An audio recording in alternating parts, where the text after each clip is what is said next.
Baik, kita menginjak pada acara berikutnya, yaitu beberapa pertanyaan dari mewakili dari teman-teman juga nih. Baik, pertanyaan pertama yang ingin saya sampaikan ke Ibu, sebelum Ibu bertugas sebagai Kasih Pakis Pendidikan Agama dan Keagamaan Islam Kantor Kementerian Agama Kota Batam, di mana saja nih Ibu pernah bertugas?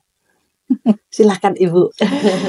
Ya, alhamdulillah Bu Sul, di tahun 1996 saya diangkat menjadi PNS di tahun itu, dan awal saya berkarir ini adalah di kantor KUA.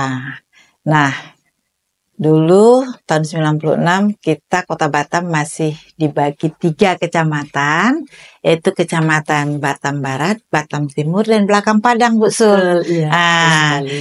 Jadi alhamdulillah saya kebagian di Batam Timur. Batam Timur yang sekarang adalah Batu Ampar, KUA Batu Ampar. Itu dulu Batam Timur ya? Iya. Batu Ampar. Jadi dari Batam Timur saya mendapatkan SK lagi. Pertama itu SK ke KUA Batam Timur. Kemudian disambung lagi dengan SK setelah terbentuknya Batu Ampar, jadi dimutasikan ke KUA Batu Ampar. Jadi tempat yang sama tapi udah dapat 2 SK. Kemudian tahun 2024 saya mutasi ke Man Batam sebagai Kepala TU Man Batam. Kemudian di tahun 2006 saya dimutasikan lagi ke Kanwil Kementerian Agama Provinsi Kepulauan Riau. Ini awal terbentuknya Provinsi Kepulauan Riau, Bu Sul. Jadi kita kanwil di sana, di Tanjung Pinang. Nah, ini dari 2006 diangkat sebagai Kasih Keluarga Sakinah yang bergabung di Bimas Islam. Itu zaman itu Urais. Kemudian saya 2007 saya kembali lagi ke Batam, Bu Sul. Kembali lagi ke Batam. Karena di saat itu mengingat situasinya memang bukan karena saya tidak mau untuk ditempatkan di sana, karena memang situasinya untuk keluarga. Ya, di saat itu sebetulnya kita nggak boleh ya menguatkan keluarga, tapi mungkin pertimbangan atasan juga mengingat saya harus pulang pergi dengan posisi anak masih bayi. Kemudian saya pindah lagi 2007 di KUA Sungai Beduk, kemudian pindah ke Sagulung pindah ke Sekupang sampai tahun 2012 pindah Sekupang. Nah, ini muternya di KUA. Kemudian barulah di tahun 2014 saya dimutasikan ditugaskan di Kantor Kementerian Agama Kota Batam ini, yang betulnya di posisinya adalah di Pakis. Sebagai staf Pakis di saat itu di tahun 2014. Nah, barulah di tahun 2020 masa pandemi ini saya diamanahkan oleh Bapak Kepala Kantor kita, yaitu Pak Zulkarnain, untuk menduduki jabatan sebagai Kasih Madrasah. 2021 akhir ini saya dimutasikan kembali, diamanahkan untuk menjadi Kasih di Pakis, sehingga dari 2021 akhir sampai dengan sekarang, Bu Sul, saya masih menduduki Kasih di Pakis. Betul, Bu Sul. Nah, Bu Sul jangan salah tanggap ya. Pakis ini bukan sayur loh, Bu Sul. Boleh dong diceritakan Pakis biar gak penasaran pemirsa. Jadi sesuai dengan nomenklatur kita, di mana di PMA nomor 6 tahun 2022, ya ini adalah PMA perubahan dari PMA nomor 19 tahun 2019, bahwa tentang organisasi dan tata kerja Kementerian Agama instansi vertikal, kita termasuk instansi vertikal Bu Sul. Vertikal ya Kementerian Agama Kota Batam, bahwa di situ ada subbagian tata usaha, kemudian ada pendidikan madrasah, ada pendidikan agama dan pendidikan keagamaan Islam, kemudian ada seksi penyelenggaraan haji dan umroh, dan ada seksi bimbingan masyarakat Islam, kemudian ada seksi urusan agama Kristen, ada penyelenggara pendidikan Kristen, penyelenggara Katolik, penyelenggara Hindu, kemudian penyelenggara Buddha, kemudian ada kelompok jabatan fungsional, di mana salah satunya kita di situ, yaitu seksi pendidikan agama dan pendidikan keagamaan Islam. Disingkat dengan Pakis. Jadi di Pakis ini ya seperti gulai pakis Bu Sul. Gulai pakis tuh enak ya Bu Sul. Padahal pakis itu tumbuhnya di hutan kan dia ya. Biasanya di hutan ya. Karena sudah dicampur. Terus dijadikan sayur, terus dikasih bumbu-bumbu ya. Ada bawang, ada cabai, yang sifat cabai itu pedas gitu ya. Ada bawang merah, bawang putih, kemudian bumbu-bumbu yang lain ya. Apalagi dikasih udang gitu ya, dikasih udang. Nah, banyak itu. Begitulah kondisi di Pakis yang seksi pendidikan agama dan pendidikan keagamaan Islam yang di Kementerian Agama Kota Batam ini Bu Sul, yang ya kebetulan saya jadi kasihnya. Baik, terima kasih Ibu atas penjelasannya. Jadi untuk itu Bu Sul, tambah satu lagi bahwa kita di situ juga Pakis ya.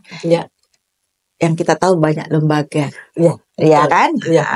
Jadi itulah mungkin bumbunya ya Bu Sul ya. Luar biasa, kita semakin melengkapi. Betul lah. Semakin melengkapi keberadaan kita di tengah-tengah masyarakat. Ibu.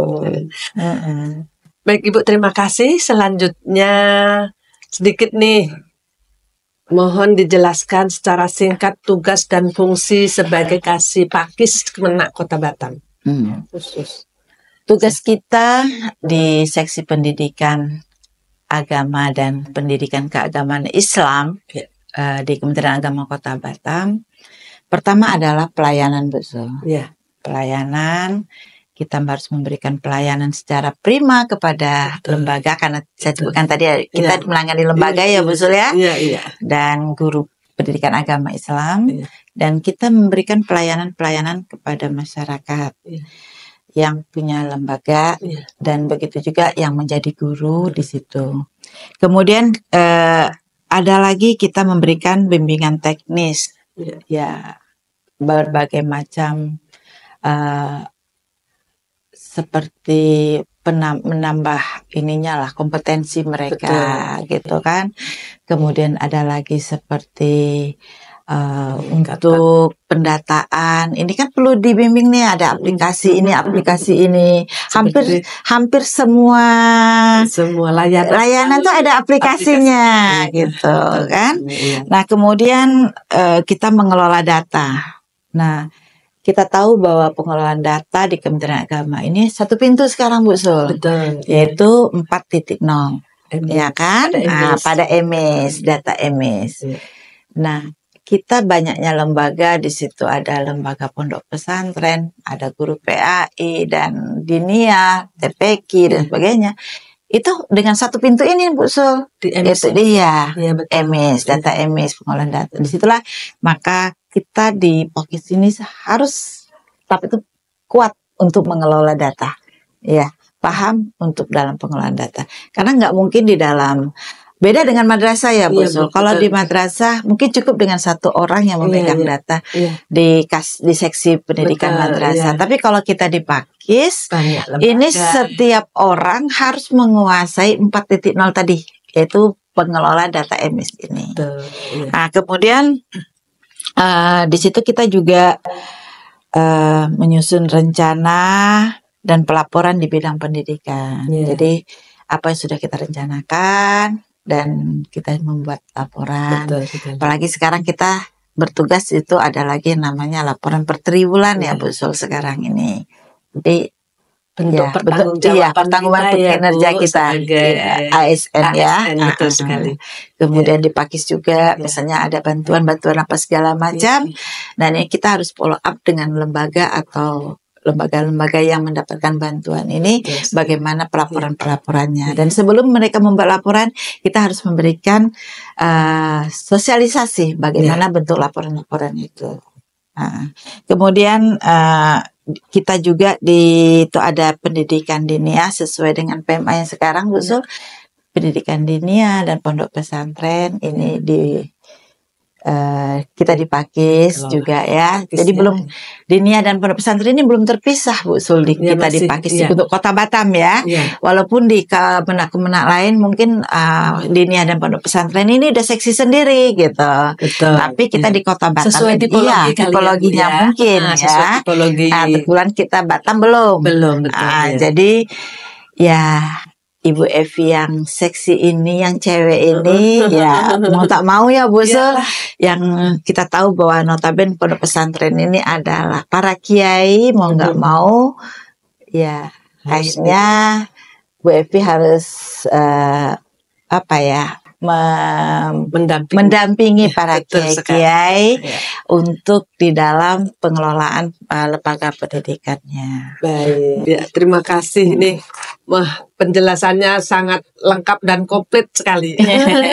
Tapi masih ada loh yang ingin kami sampaikan ke Ibu juga nih. Apa tuh? Berikutnya nih, pertanyaan ketiga nih yang ingin saya sampaikan ke Ibu. Ibu ini kan salah satu pejabat perempuan nih, gender ya. Ada satu lagi, kasih Kristen. Oh iya, cewek juga. Cerita di Pakis nih. Di Pakis terutama ya, pejabatnya adalah ibu-ibu yang sangat luar biasa. Ini memimpin para kiai, ustadz, ustazah, tokoh agama, tokoh masyarakat. Nah, begitu kompleksnya permasalahan yang Ibu ceritakan sebelumnya tadi nih. Boleh nggak cerita tambah lagi nih ceritanya sedikit tentang suka duka memimpin para tokoh masyarakat dan tokoh agama ini, singkat yang paling mengesankan tadi. Boleh, silakan Ibu. Boleh sih Bu Sul. Ya namanya kita bertugas itu kan biasalah ketemu dengan yang ada enaknya, kayak enak. Tapi saya merasa semuanya itu enak. Ya kenapa ya? Baik itu dari makan juga gitu Bu Sul. Saya kalau makan juga, kalau orang bertanya enak nggak Bu? Enak gitu kan. Walaupun pahit enak, walaupun asin enak. Jadi tidak ada itu. Tapi saya anggap itu adalah rezeki. Ya kan. Rezeki itu kan tidak harus namanya uang ya Bu Sul. Pengalaman. Itu juga rezeki kita. Teman itu rezeki. Dan alhamdulillah saya di Pakis ini banyak jadinya yang saya tahu Bu Sul. Salah satunya ya terutama pengalaman-pengalaman ya Bu Sul ya. Dari pertama masuk Pakis itu dulu, banyak kali lah lembaga gitu kan. Kemudian macam-macam itu Bu Sul modelnya. Nah kalau lembaga-lembaga TPQ ini banyaknya ibu-ibu, banyak ibu-ibu rumah tangga yang ya notabene mereka mau nggak mau harus aktif dan untuk memanfaatkan ilmu yang ada di mereka, melaksanakan sebagai guru TPQ di sore hari atau di pagi hari di saat anak-anak mereka sekolah gitu. Kemudian mereka juga ngajar mungkin di masjid atau di mana. Nah kemudian begitu juga dengan pondok pesantren ya Bu Sul. Nah pondok pesantren ini di Kota Batam, walaupun saya ini cewek ya Bu Sul ya, tapi saya senior loh Bu Sul ini di kantor. Senior loh, udah senior. Banyak ini yang perlu kita dalam artian ambil. Pernah jadi santri, jadi para kiai-kiai di Kota Batam ini kan masih secara umur mungkin masih muda ya dari saya ya. Secara umur mungkin muda, tapi secara ilmu mungkin mereka lebih. Karena mereka bisa membangun pondok pesantren dari semangatnya, dari ilmunya gitu kan, mau berbagi ilmu. Nah saya dengan alhamdulillah mungkin ini masuk rezeki saya juga Bu Sul selama betul. Ini karena background juga dari pondok pesantren saya, bagaimana pesantren zaman saya dulu dengan zaman sekarang ada mungkin sedikit berbeda. Jadi pengalaman-pengalaman saya juga itu bukan berarti tidak dipakai Bu Sul. Ini kita membimbing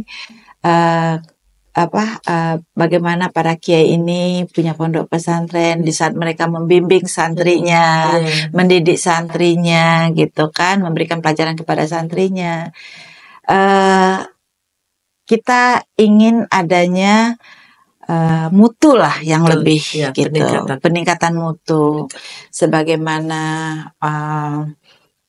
yang disebutkan di dalam Perdirjen nomor 91 tahun 2020 itu bahwa adanya Perdirjen itu kenapa harus adanya Dirjen itu kan karena ada 3 aspek yang harus kita bangun Bu. Pertama itu adalah bagian ini sebagai syiar gitu kan, bagaimana syiarnya kita tahu bahwa banyak nih lembaga-lembaga yang berdiri di masyarakat. Itu salah satunya mungkin situ syiarnya menampung anak-anak untuk bisa belajar ngaji, ya kan. Kemudian begitu juga adanya pondok pesantren, begitu juga ada lembaga-lembaga tahfiz dan lain sebagainya. Nah, kemudian dari segi aspek yang lainnya mutu. Nah mutu inilah yang harus ditingkatkan, baik itu kompetensi gurunya, gitu kan, santrinya. Maupun lembaganya itu sendiri gitu. Manajemennya. Ini kan nggak boleh harus ya udahlah kayak zaman dulu gitu. Perkembangan. Nah, tapi yang dulu juga nggak salah Bu Sul. Seperti dulu kan kita diajar untuk mandiri. Mandiri seperti makan. Kita harus masak sendiri dulu tuh. Dan nggak salah kalau sekarang ada pondok pesantren mungkin di catering ya anak-anaknya. Tapi ajarkan juga lah anak-anak ini dikasih mereka ajar bagaimana menghidupkan kompor. Sekali mungkin ada mengurus pakaian juga. Udah itu diajar memasak gitu kan, masak, berbagi dengan kamar-kamar sebelah gitu. Kalau kami dulu seperti itu, sehingga ada kebersamaan. Kebetulan pernah mondok dulu kan dari berbagai macam suku ya Bu Sul. Jadi situ juga masakan dari suku ini, dari ini gitu. Berbagilah kita. Nah di pondok pesantren ini juga gitu juga di dalam pembelajaran, walaupun dia PPS memang harus ditekankan di situ pelajaran kitab kuning gitu kan. Tapi kan tidak salah karena saya dulu juga di PPS Bu Sul. Jadi nggak salah juga kalau seandainya kita itu selain paham dengan kitab kuning, dengan pelajaran-pelajaran kitab kuning, ya dalam untuk kehidupan sehari-hari untuk diri kita sendiri ya kita paham gitu, dalam artian bisa mencuci baju sendiri, masak sendiri gitu. Jadi tidak kita bebani dengan orang tua gitu kan. Ya pahamlah anak-anak tuh mencuci dan lain sebagainya. Mungkin di situ juga mutu pendidikan kita tingkatkan lagi gitu. Nah begitu juga apa tadi tuh masalah yang terakhir itu adalah dari 3 aspek tadi, selain mutu, kemudian mungkin perkembangan lembaganya. Nah ini kan harus ada dari bantuan-bantuan kita ya Bu Sul ya. Sudah ada kan? Ada. Menerima sebagian. Mungkin walaupun tidak semua. Mungkin itu aja yang bisa saya sampaikan. Mungkin ada lagi yang besar. Ada terakhir nih Bu, pertanyaan titipan terakhir nih.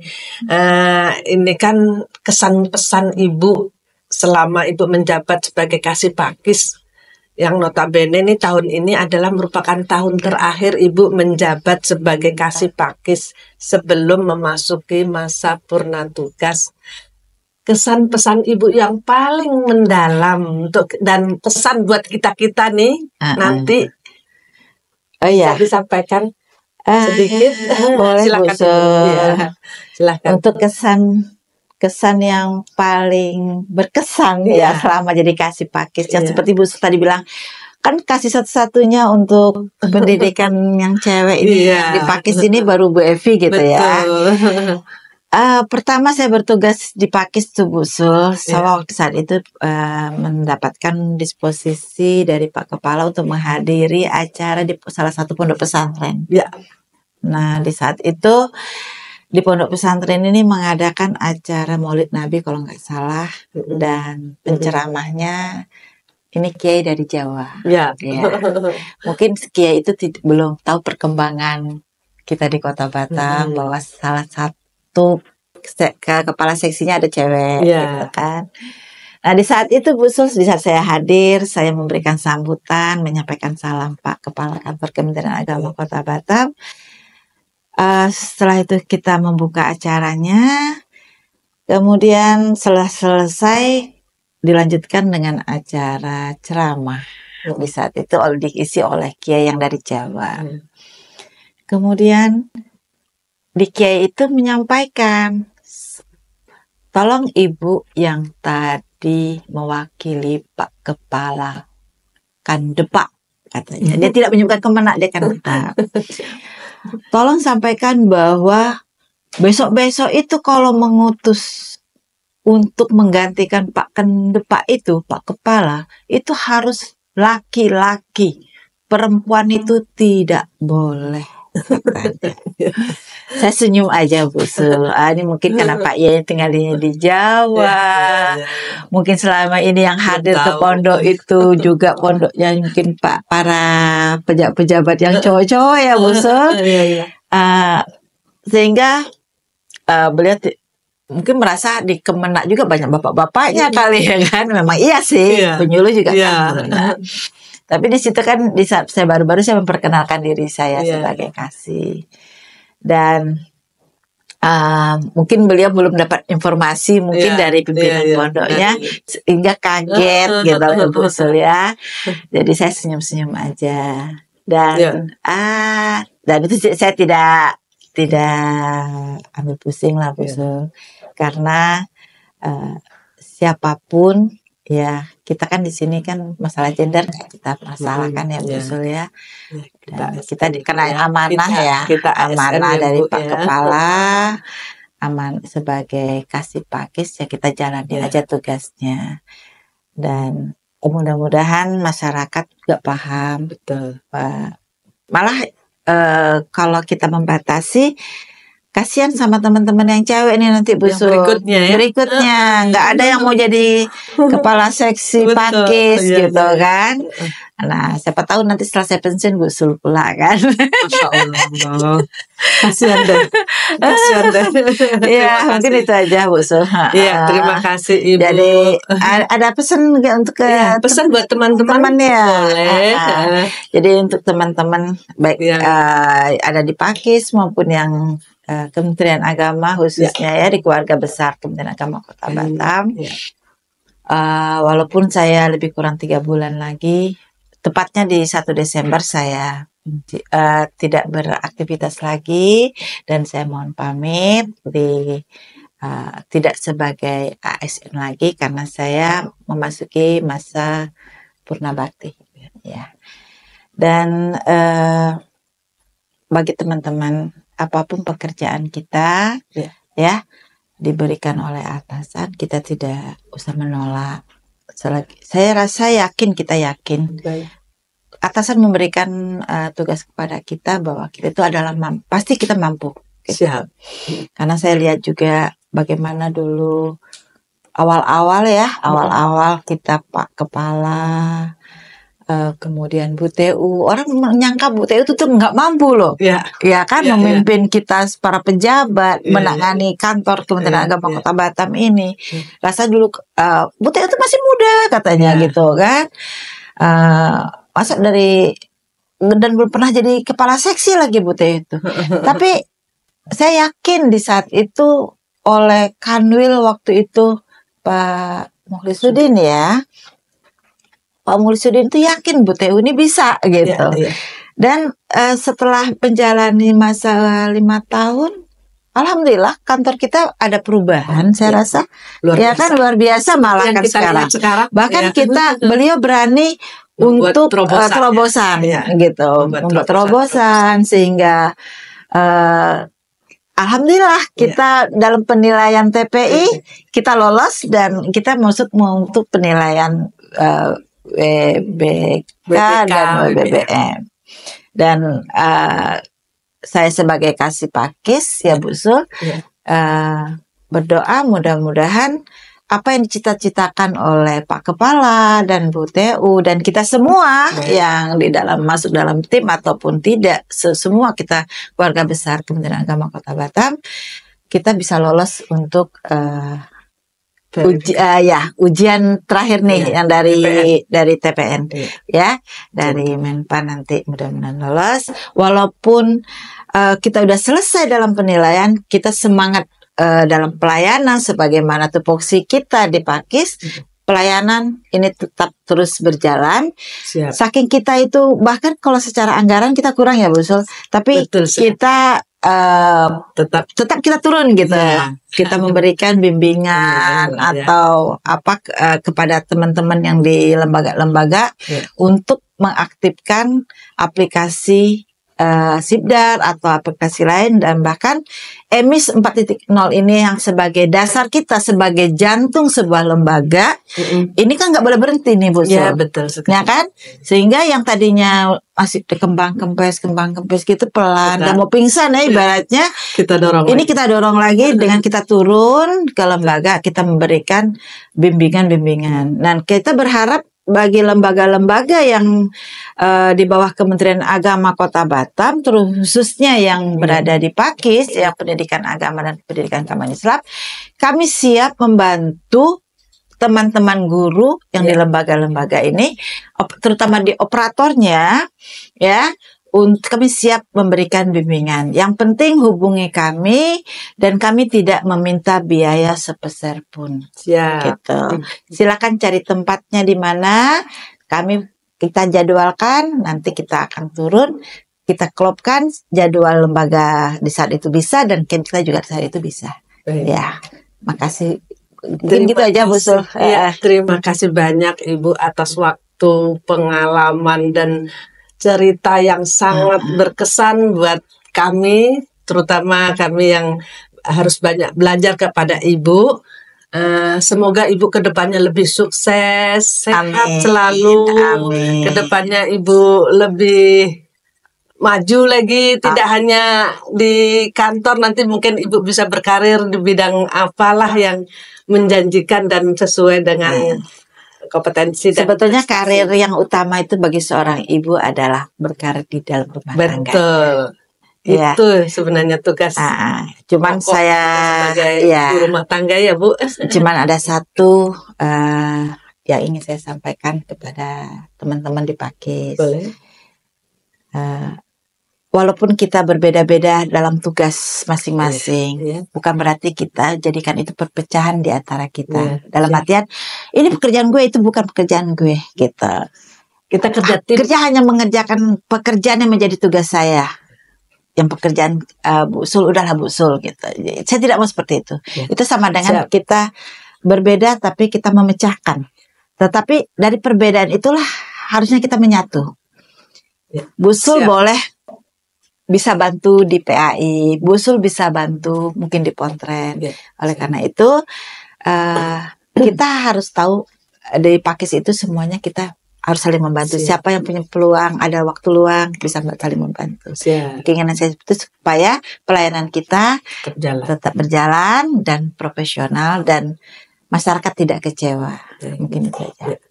Terima kasih banyak Ibu atas ilmunya, sarannya, kesannya, semua sangat bermanfaat buat kita semua. Insya Allah kita akan ambil sebagai itibar ke depan.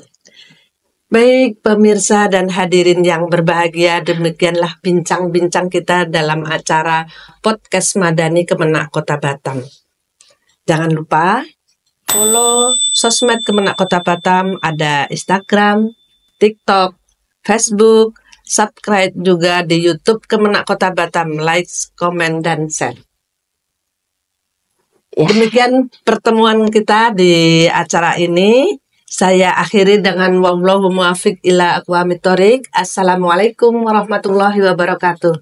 Waalaikumsalam warahmatullahi wabarakatuh.